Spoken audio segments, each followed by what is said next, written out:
Y de acuerdo a lo que determina la ley que rige el trabajo de la Asamblea Nacional, inicia este proceso con la intervención de los asambleístas interpelantes, quienes son la asambleísta Alexandra Arce y el legislador Darwin Pereira. En el uso de la palabra ya la legisladora Arce. Querer llamar al caos, sino la simplificación de lo que actualmente estamos viviendo en Ecuador. Podemos observar que esa realidad no solo pasa en las calles, la inseguridad también pasa en nuestro sistema financiero. Si eres víctima de un fraude electrónico, si se te meten en la cuenta y te la vacían, no pasa nada. Si haces un reclamo como usuario porque tu banco te ha afectado, porque cobran intereses sobre intereses, no pasa nada. Si el banco no te permite retirar tu dinero por una falla en el sistema y te quejas, no pasa nada. Así estamos, indefensos en las calles, indefensos en la banca. Los ahorros de la vida de muchas familias están a la merced de cualquier estratagema de la banca. Vamos a hacer un poco de historia. No es la primera vez que sucede esto en nuestro país, que la permisibilidad e impunidad cobran un alto precio, especialmente en el sistema bancario. Hace 93 años se creó la Superintendencia de Banco en medio de una de las crisis económicas que incluso llegó a la huelga general del 15 de noviembre del 2022, la Revolución Juliana de 1925. Eventos que marcaron una época donde, como hoy, la banca había logrado hacerse del poder político. ¿Pero por qué traigo a colación este tema? Porque es necesario recordar, repasar la historia para evitar cometer los mismos errores. Hace 100 años, una clase plutocrática se tomó el poder. La banca puso y depuso a presidentes durante un periodo de 10 años, que terminó con la Revolución Juliana de 1925. En ese periodo surge el Banco Central, la Contraloría General del Estado y otras instituciones de control como la Superintendencia de Bancos. Todas estas instituciones con el firme propósito de vigilar el desempeño de las instituciones que manejan los recursos del pueblo ecuatoriano. Hoy parece que nos hemos olvidado lo que pasa cuando no hay control. En un evento más reciente fue en 1995, cuando la ley de Sixto Durán Ballén, bajo la asesoría de un vicepresidente, rendido a los intereses particulares como fue Alberto Dajic, le dieron permiso a las instituciones financieras para que manejaran a su criterio los recursos del pueblo ecuatoriano. Todos sabemos en qué terminó. Crisis política, con 10 presidentes en 10 años. Crisis económica, con el feriado bancario y el congelamiento de las cuentas de cientos de familias. La creación de la AGD y la crisis social que jamás debemos olvidar. La migración de millones de ecuatorianos. Una diáspora obligada por las fuerzas que hoy han retomado el poder y que quieren que olvidemos el pasado. Pido disculpas por esta larga introducción, pero quería dejar asentada el precedente histórico para poder comprender nuestra preocupación por la coyuntura actual. ¿Qué vivimos en cada rincón de nuestra patria? Vivimos historias desgarradoras como la señora María Torres de Durán, y que en el año 2000, con el corazón desgarrado, pero aceptando que debería separarse por el bien de su familia, despidió al hijo mayor, Efrén. En el lapso de 10 años, el resto de su familia siguieron los pasos de esa migración. Y hoy son más de 15 miembros de su familia, que como cientos de familias de Durán, no ven desde España o cualquier otro rincón de este planeta a sus familiares. Una diáspora dolorosa para nuestras familias ecuatorianas y que hoy nos volvemos a ver amenazados. Reitero, la permisibilidad y la impunidad en el sistema financiero son una mala señal para toda la sociedad. Y es lo que hemos vivido durante la gestión de la Superintendencia de Bancos, administrada por la superintendenta de bancos Ruth Arregui, que no realizó las funciones que la ley le había determinado. En primer lugar, compañeros asambleístas, Ecuador es un país de Ripley, donde lo imposible se hace posible. Pero desde el 2017, mayo del 2017 hasta acá, recalcamos, ¿no? La Superintendencia de Bancos, en un memorando del 5 de julio del 2021, acepta que hay 56 entidades financieras que no cuentan con la autorización para realizar sus actividades. Esto es como que si una autoridad diga que tienen identificado a delincuentes y traficantes y los identifiquen y no actúen. ¿Pero qué debería pasar? Debió aplicarse el artículo 275 del Código Orgánico Monetario y Financiero, que en su parte pertinente señala, y cito, sanción por actividades no autorizadas. Los organismos de control dispondrán la suspensión inmediata de las actividades, el cierre de las oficinas, notificará a la Fiscalía General del Estado y dispondrá cualquier otra medida precautelatoria tendiente a proteger los intereses de las personas. Estas transgresiones serán sancionadas administrativamente con una multa entre 500 y 2.500 salarios básicos unificados, sin perjuicio de la responsabilidad civil y penal. ¿Existe alguna oficina cerrada? Les pregunto, compañeros asambleístas. ¿Hay alguna sanción? ¿Han puesto multas? No, no lo han hecho. Lo que sí hace la Superintendencia de Bancos es tratar de explicar su falta de acción. De esta manera, dentro del oficio número SBDS 2022-0027-O, de fecha de 18 de enero de 2022, señala en la parte pertinente lo siguiente. Los instrumentos de supervisión que ocupa la Superintendencia de Bancos se ven limitados frente a los autores no autorizados a realizar actividades financieras, visto que su identidad es desconocida. Utilizan fachadas para delinquir. Su conducta y accionar son antijurídicos, delictivos y en la gran mayoría de casos clandestinos. Crean portales electrónicos falsos, números telefónicos irregulares.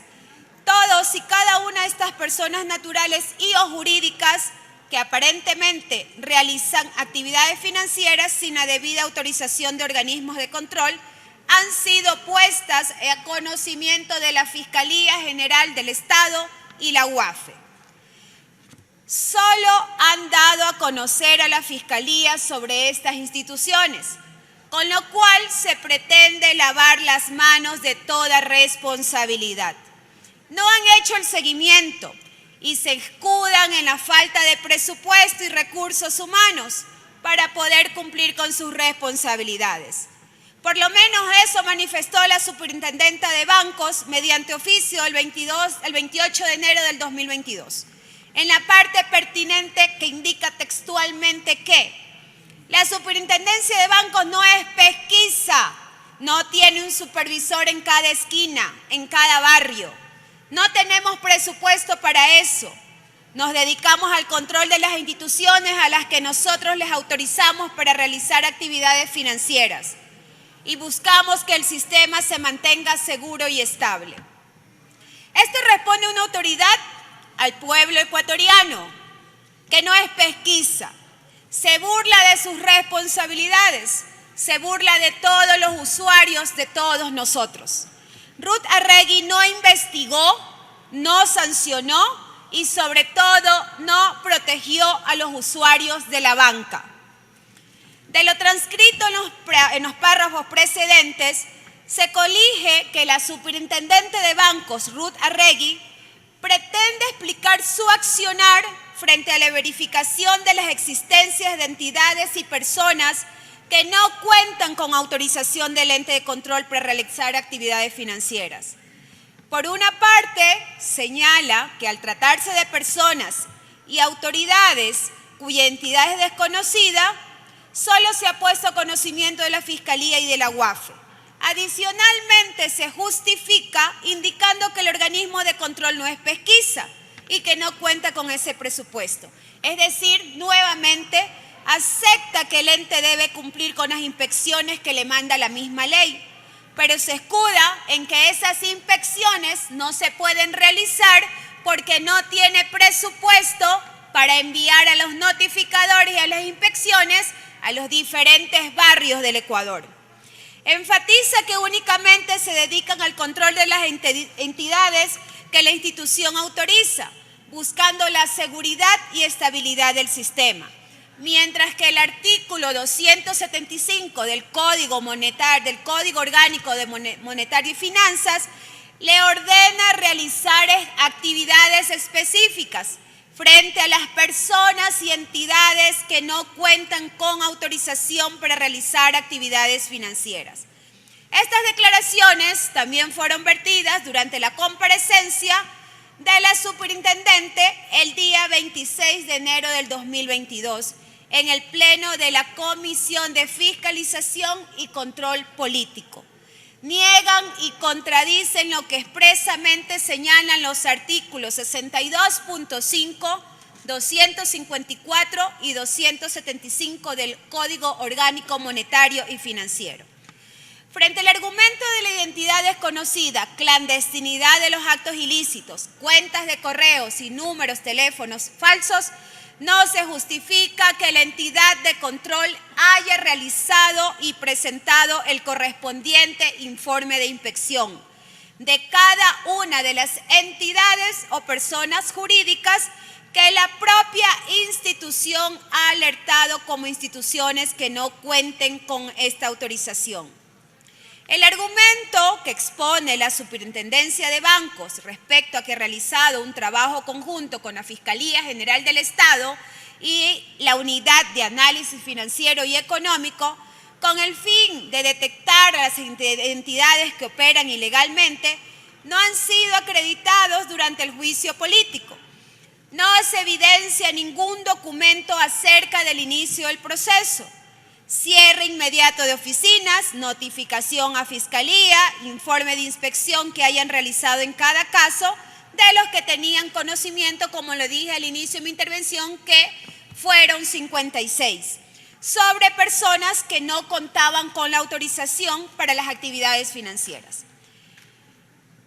La justificación de las alertas a la ciudadanía vía página web, si bien es cierto, es una medida que podía haber adoptado el órgano de control, no son suficientes para incumplir lo que textualmente determina los artículos 254 y 255 del Código Orgánico Monetario y Finanzas.